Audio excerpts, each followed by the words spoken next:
Shalom, selamat pagi. Sate pagi hari ini bertemakan upah masa yang akan datang.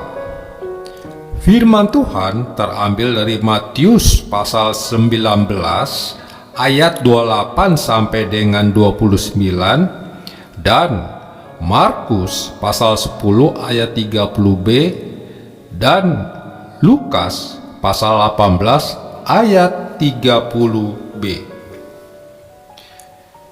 Dan setiap orang yang karena namaku meninggalkan rumahnya, saudaranya laki-laki atau saudaranya perempuan, bapak atau ibunya, anak-anak atau ladangnya, akan menerima kembali 100 kali lipat dan akan memperoleh hidup yang kekal.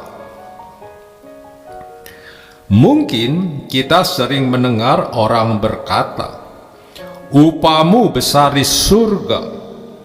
Itu seperti sebuah kalimat klise yang mungkin bagi sebagian orang tidak menghibur, saking seringnya mendengar. Namun kata-kata itu merupakan janji yang pasti akan diterima oleh para pengikut Yesus. Demikian juga hidup yang kekal, yang merupakan janji yang pasti. Pada waktu penciptaan kembali, Albert Barnes menjelaskan kata ini di Perjanjian Baru hanya dipakai di sini dan secara harfiah berarti kelahiran baru atau dilahirkan kembali. Ini merujuk pada revolusi besar itu. Dengan kata lain, kata ini tidak menunjuk kepada waktu terjadinya pertobatan seseorang, yaitu percaya dan menerima Yesus sebagai Tuhan dan Juru Selamatnya secara pribadi. Tetapi ini menunjuk kepada perubahan secara universal, di mana orang mati akan dibangkitkan dan orang percaya akan diubah dalam sekejap mata. Berarti ini menunjuk kepada kedatangan Yesus yang kedua, yang kemudian mendirikan kerajaannya.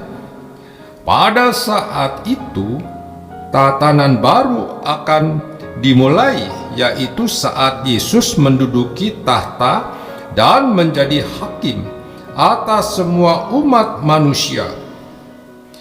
Mengenai upah untuk menduduki 12 tahta untuk menghakimi ke-12 suku Israel, menurut Wycliffe, itu menunjukkan secara khusus bagi ke-12 murid Yesus, di mana tempat Yudas Iskariot digantikan oleh Matias.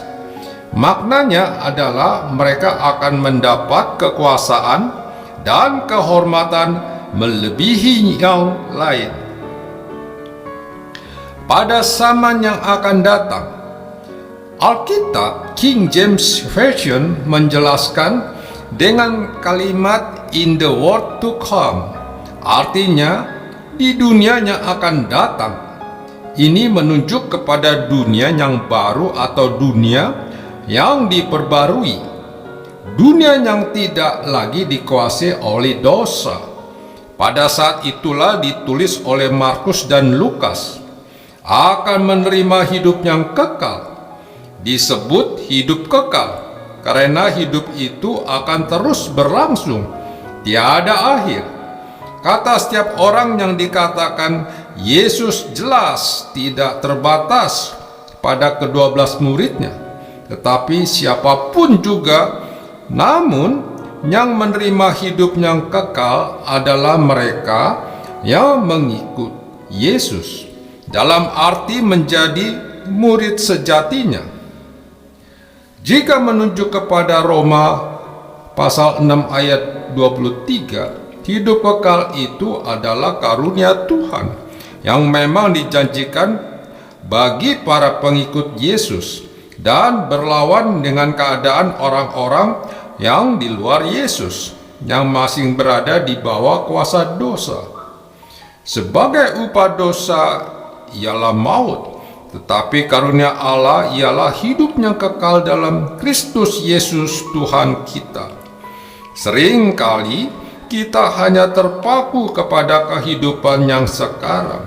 Kita begitu senang ketika menikmati kehidupan yang serba berlebihan.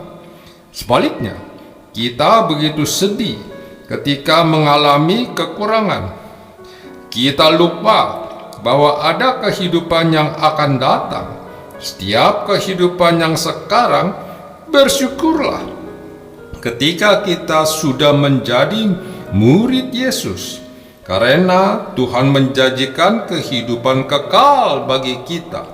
Jangan kita lepaskan karunia Tuhan untuk menerima hidup kekal ini hanya karena masalah-masalah di kehidupan sekarang yang sementara ini. Amin. Mari kita berdoa.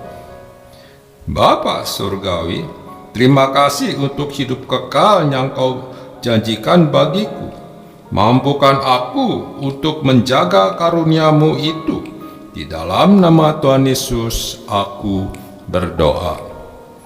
Amin.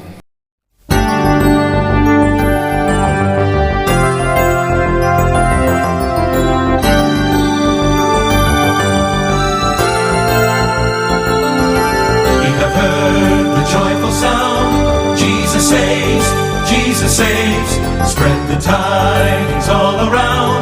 Jesus saves, bear the news to every land. Climb the steeps and cross the waves, onward 'tis our Lord's command. Jesus saves, Jesus saves, Jesus saves. Sing above the battle strife, Jesus saves, Jesus saves. By His death and endless life, Jesus saves, Jesus saves. Sing it softly through the gloom. When the heart for mercy craves, sing a triumph o'er the grave. Jesus saves, Jesus, Jesus saves, Jesus, Jesus saves, Jesus, Jesus saves. Give the way